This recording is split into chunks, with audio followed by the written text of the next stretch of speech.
دلوقتي انا هغني اغنيه ومامتي وفيليب هيقولوا ايه رايهم في صوتي. تمام؟ بتونس بيك وانت معايا، بتونس بيك وبلاقي في قربك ويايا، لما بتبعد انا بتونس بيك، لما تقرب انا بتونس بيك. ايه رايك يا ماما؟ ايه نشاز ده؟ نشاز؟ ايه الكلام ده يا حماتي؟ ده صوت بنتك اسهل. لا خالص خالص؟ لا لا لا، ما شاء الله ما شاء الله ما شاء الله. لا لا لا صوت حلو، اسهل احسن صوت في دنيا. لا لا لا، انت غلطانه 100. شكرا يا فيليب. ايه ده؟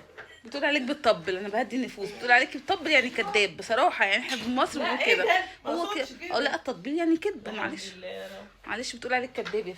يلا هدي النفوس، ربنا يسامحك.